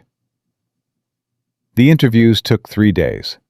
Warren spoke to each child individually, with Jacob or Gus present as a comfort. He asked about the wagon train, the abandonment, the deaths they'd witnessed. He asked about Blackwood's visit, about Wade's raid, about the fire. Clara's interview lasted the longest. She answered every question with the same steady composure she'd shown since the cabin, recounting horrors in a matter-of-fact tone that made Warren's stenographer weep. "You're very brave," Warren told her at the end. "I've interviewed adults who couldn't describe what you've just told me." "I'm not brave. I'm just tired of being scared." "That's what bravery is, Miss Whitmore. Being scared and doing what needs to be done anyway." Maggie's interview was different. She was hostile at first, suspicious of this well-dressed stranger asking questions. But when Warren mentioned that his own mother had been Chinese, that he understood what it felt like to be judged for the blood in your veins, something shifted. "They called my mama a whore," Maggie said quietly. "Said she seduced my father with oriental tricks. Said I was an abomination that should never have been born." They were wrong about all of it. "I know they were wrong, but knowing doesn't make it stop hurting." No, it doesn't. But sometimes you can use that hurt. Turn it into fuel for fighting back. Warren leaned forward. "The men who said those things, who treated your mother like less than human, they're the same kind of men who run factories where children die. The same kind of men who think some lives are worth less than others. You can help me stop them, Maggie. Your testimony can put Blackwood in prison." "Will it bring my mama back?" No, but it might save other children from losing their mamas the same way. Maggie was quiet for a long moment. Then she nodded. "Tell me what you need to know." Eli's interview was the hardest. The 7-year-old had barely spoken to Warren, answering questions with nods or single words. His distrust of authority ran too deep to overcome with gentle questions.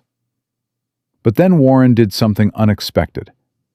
He rolled up his sleeve, revealing a series of scars on his forearm. "You see these?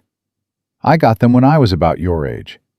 From a man who thought he owned me because he owned my mother." Warren's voice was steady. "I know what it's like to be scared of people who have power over you. I know what it's like to wonder if anyone will ever see you as a person instead of property." Eli stared at the scars. "You were a slave?" "My mother was. I was born free, technically, but freedom didn't mean much when the wrong people decided it shouldn't." Warren rolled his sleeve back down. "I became a prosecutor because I wanted to put men like that in prison. Men who think they can buy and sell human beings. Men like Blackwood. Can you really stop them?" "I can try. But I need your help. I need you to tell me what you saw, what you heard. Your voice matters, Eli. More than you know." For the first time since Jacob had found him, Eli talked. Really talked. About the fear, about the running, about the endless uncertainty of never knowing if today was the day someone would decide you weren't worth keeping.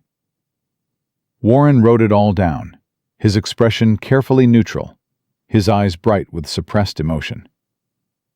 The interviews yielded enough testimony to file charges against both Blackwood and Wade. Combined with Mrs. Caldwell's financial records and the statements from other families who'd lost children, Warren had built a case that could bring down the entire organization. "It's going to take time," he warned Jacob. "Trials don't happen overnight. Blackwood has lawyers, connections, money. He'll fight every step of the way." "What about the children in the meantime?" "They stay with you. I've already filed for emergency guardianship on your behalf. Given the circumstances, any judge with a conscience will approve it." "And if the judge doesn't have a conscience?" Warren smiled grimly. "Then we appeal. And we keep appealing until we find one who does." The night before Warren left for Denver, Jacob found Clara sitting on the porch, staring at the stars. The cold had broken slightly, and the air smelled of approaching spring.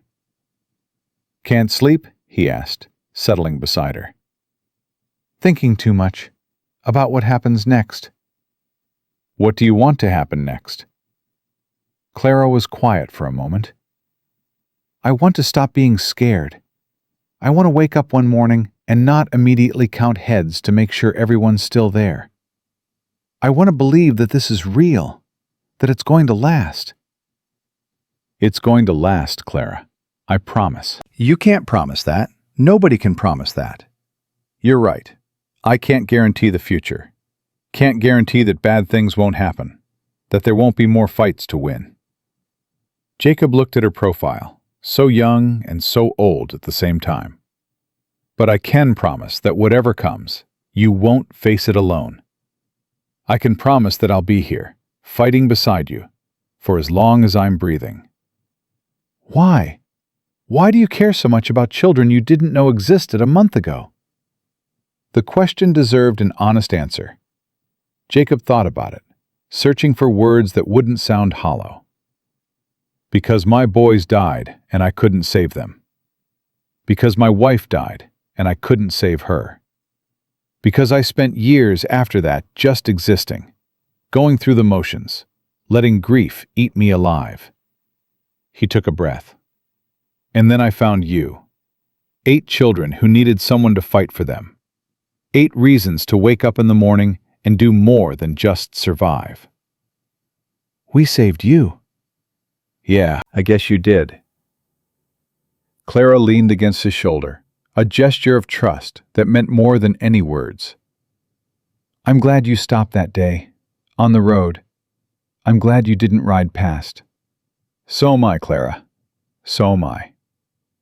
They sat together until the cold drove them inside, 2 broken people finding healing in each other's presence. And somewhere in the bunkhouse, 7 other children slept peacefully, safe for the first time in months. The telegram arrived 3 weeks later. Warren had secured an indictment against Blackwood on charges of child trafficking, fraud, and conspiracy. Wade had been arrested by federal marshals and was awaiting trial in Helena. It's happening, Clara said, reading the telegram over Jacob's shoulder. They're actually going to pay for what they did. Looks that way. What about the other children, the ones Blackwood already took? Warren's people are tracking them down. Some have been found in factories back east. Others are still missing. Jacob's voice was heavy. We can't save everyone, Clara, but we can save some. And that has to be enough. It's not enough. It'll never be enough. Clara's jaw tightened. But it's a start. That afternoon, something unexpected happened. Patty, who had returned to silence after her screaming episode, walked up to Jacob while he was mending a fence and tugged on his sleeve. He looked down at her small face, those empty eyes that had begun to show flickers of something like life. Safe, she whispered. Her voice was rusty from disuse, barely audible. You made us safe. Then she wrapped her arms around his legs and held on like she'd never let go. Jacob felt tears burn in his eyes. He crouched down and hugged her back, this tiny girl who'd finally found words again. Yes, sweetheart, you're safe. You're all safe. When he looked up, Clara was watching from the porch. She was smiling, really smiling, for the first time since he'd met her. And in that moment, Jacob knew that everything he'd risked, everything he'd fought for, had been worth it. Not because he'd defeated Blackwood or brought down Wade, but because one little girl had finally found her voice again. That was victory. That was redemption. That was what family meant. The trial lasted 6 weeks. Jacob made the journey to Helena twice to testify, leaving Gus and Mrs. Caldwell to watch over the children. Each time he returned, Clara met him at the gate with the same question in her eyes. Blackwood got 20 years, he told her after the final verdict. Federal prison, no parole. Clara let out a breath she seemed to have been holding for months. And Wade? 15 years.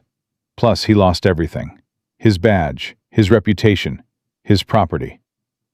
Jacob dismounted, his bones aching from the long ride. Warren says it's one of the biggest child trafficking convictions in territorial history. Is it over? Really over? The legal part, yes. The rest... Jacob looked toward the bunkhouse, where 7 other children were waiting for news. The rest takes longer. Spring came slowly to Montana that year, but when it finally arrived, it transformed the ranch. The children threw themselves into rebuilding what the fire had destroyed. Will organized work crews with military precision. Maggie discovered a talent for carpentry that surprised everyone, including herself. Even Eli began to participate, his wariness gradually giving way to something that looked like belonging. The new barn went up in 3 weeks, built with lumber donated by neighbors and labor provided by half the territory. People Jacob had never met showed up with tools and supplies, drawn by the story that had spread far beyond Silver Creek.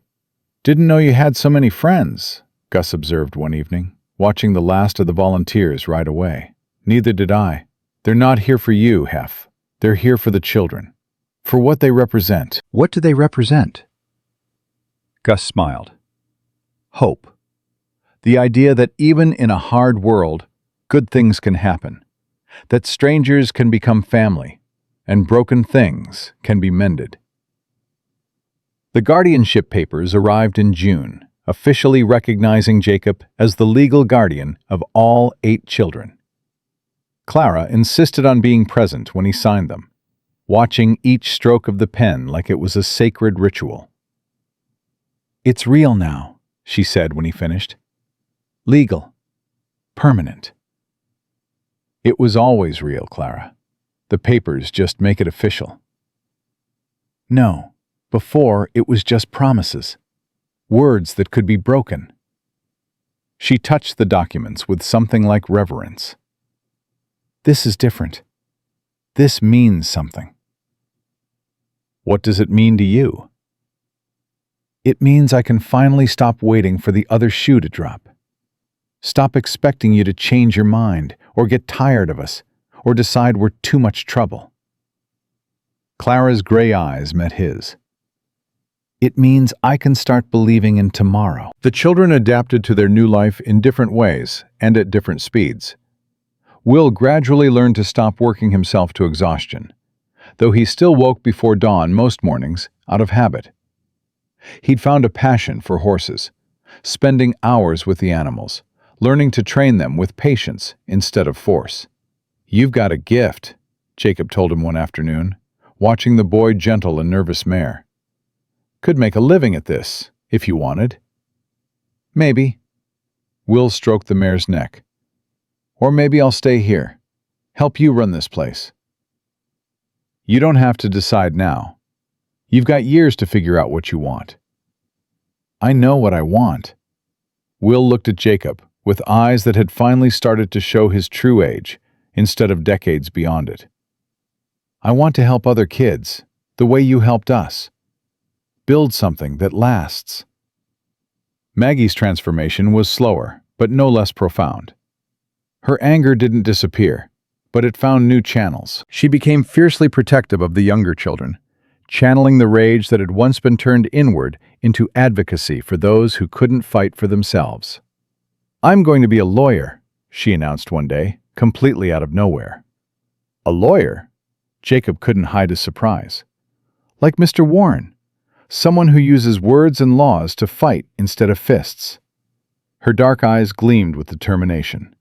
"Someone who makes sure what happened to us never happens to anyone else." "That's a big dream." "I've got big anger. Might as well use it for something." Sam's skepticism softened into something more nuanced.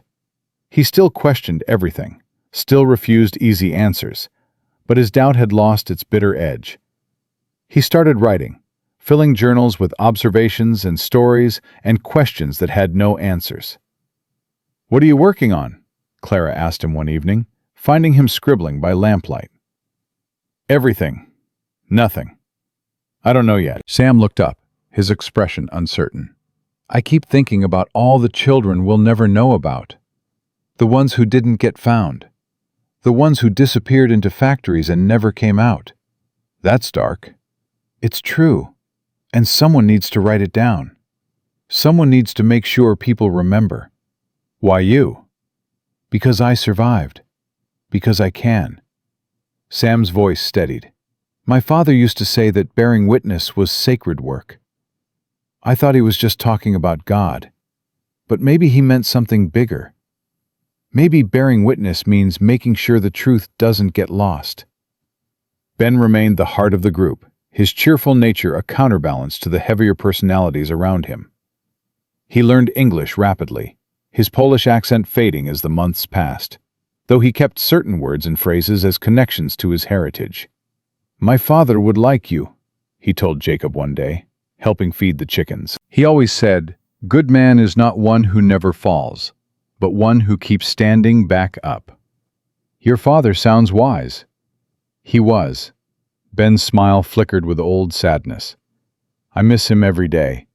But missing him is different now. Before, it hurt like a knife in chest. Now, it hurts like old bruise. Still there, but not so sharp. That's called healing, son. Yes, healing.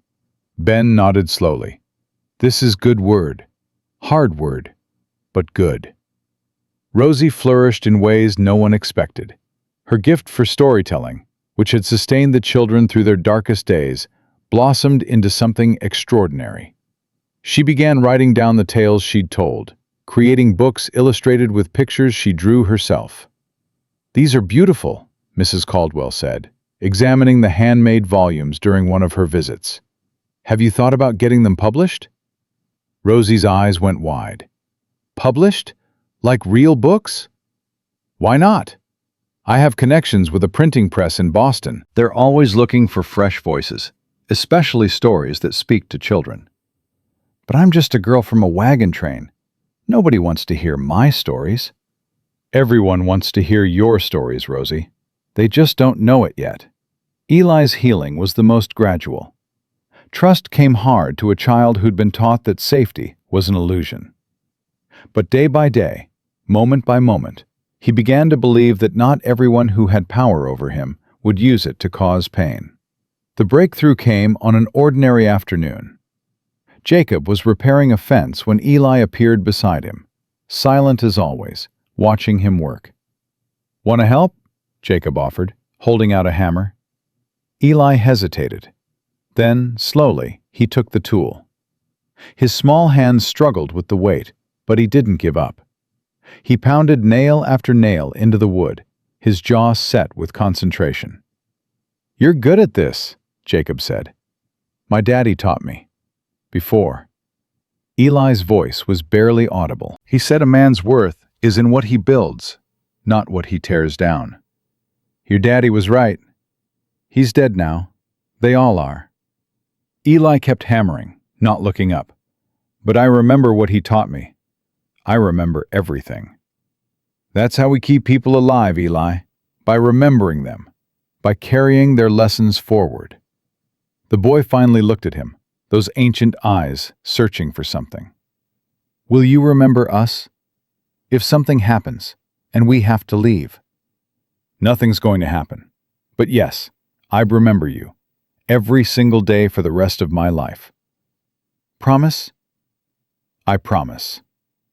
Eli nodded once, satisfied. Then he went back to hammering, and Jacob felt something unknot in his chest. Another wall coming down. Another child beginning to trust.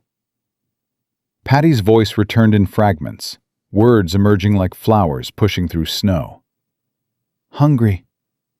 Tired. Clara.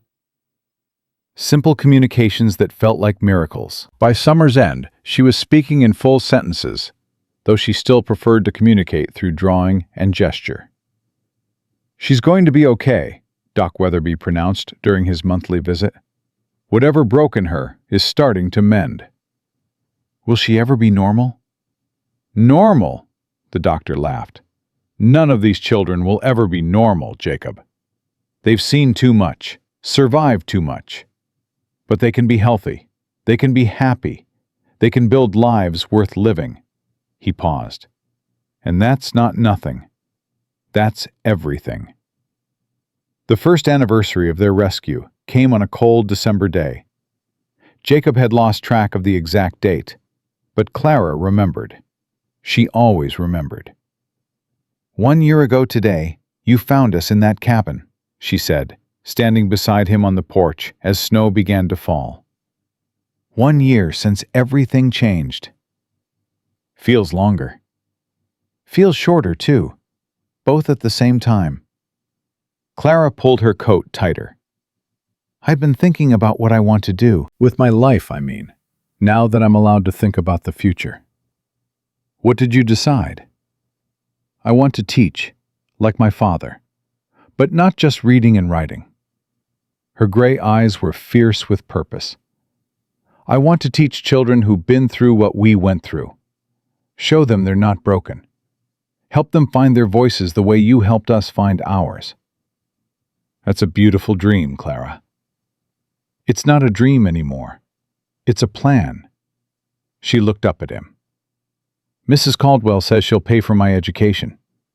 There's a normal school in Denver that trains teachers. She thinks I could be ready in 2 years, maybe less." "Denver's a long way from here." "I know, but I'll come back. This is home." Clara's voice caught slightly. "Your home. All of you. No matter where I go or what I do, that won't change." Jacob felt his throat tighten. This girl who'd been left to die on a roadside, who'd protected 7 other children through sheer force of will, who'd taught him what family really meant. She was going to change the world. "I'm proud of you," he said. "More proud than I know how to say." "I know." Clara smiled, a real smile that reached her eyes. "I'm proud of me too. Finally." The years that followed transformed the ranch into something none of them had imagined. Mrs. Caldwell's influence and resources helped establish it as a haven for orphaned and abandoned children throughout the territory. By the time Clara returned from teacher training, there were 12 children living there, then 20, then more. Will became Jacob's right hand, managing the daily operations with the same steady competence he'd shown protecting his siblings in the cabin. Maggie went east to study law, sending letters full of outrage and determination. Sam published his first book at 19, a searing account of child labor that sparked reform movements across the country. Ben opened a bakery in Silver Creek, making bread with recipes his father had taught him. Rosie's children's books became beloved classics, read in homes from Montana to Massachusetts. Eli stayed at the ranch, working with the horses, finding peace in the simple rhythms of caring for animals who asked nothing but kindness. And Patty, the silent girl who'd found her voice in a moment of terror, grew into a woman who painted pictures that made people weep. Her art hung in galleries and museums, images of children surviving against impossible odds, of strangers becoming family, of love found in the most unlikely places. "You built something remarkable," Gus said one evening, sitting on the porch with Jacob as the sun set.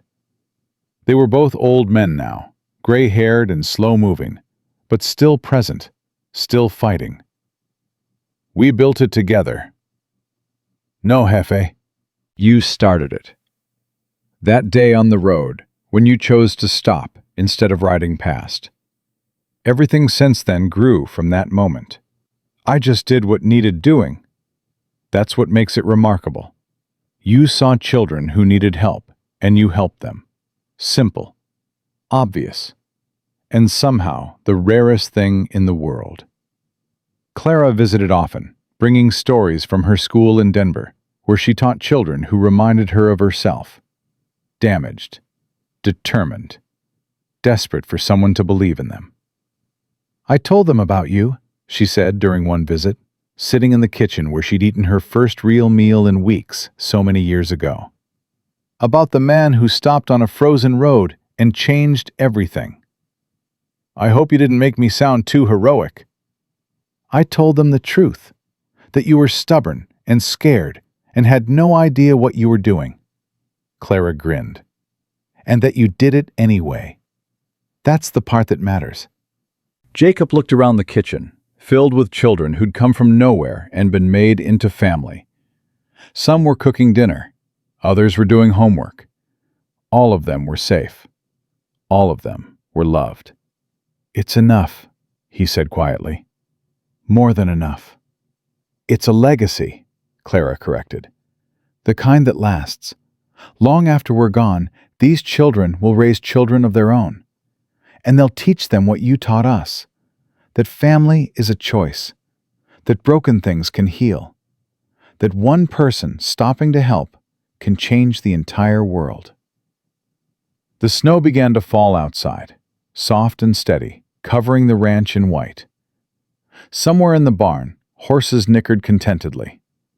In the bunkhouse, children laughed over shared jokes. And in the kitchen, a family gathered around a warm stove, bound not by blood, but by something stronger. Jacob McAllister had ridden out on a winter morning, expecting nothing but another day of survival. He'd found 8 children left to die in the cold, and he'd made a choice that would define the rest of his life. Not because he was a hero, not because he had answers or resources or any certainty that things would work out, but because some choices were bigger than fear. Some moments demanded more than self-preservation. And some strangers were just family you hadn't met yet. The girl with the twisted leg had asked him once why he stopped, why he cared about children he didn't know. The answer was simple: because they needed him, because he needed them, because in a world that could be brutal and cold and unforgiving, the only thing that made any of it bearable was reaching out a hand to someone who was falling. Clara Whitmore had crawled across a frozen floor to protect children who weren't her blood. Jacob McAllister had climbed off his horse in a blizzard to save children he'd never met. And together, they'd built something that would outlast them both. A home. A family. A legacy of love that proved the impossible was possible. That broken things could mend, and that one choice made in a single frozen moment could echo through generations. That was the truth of it. The whole truth. Written in the lives of children who'd been given second chances, and the man who'd taught them that second chances were worth fighting for. And that truth, like the family it created, would last forever.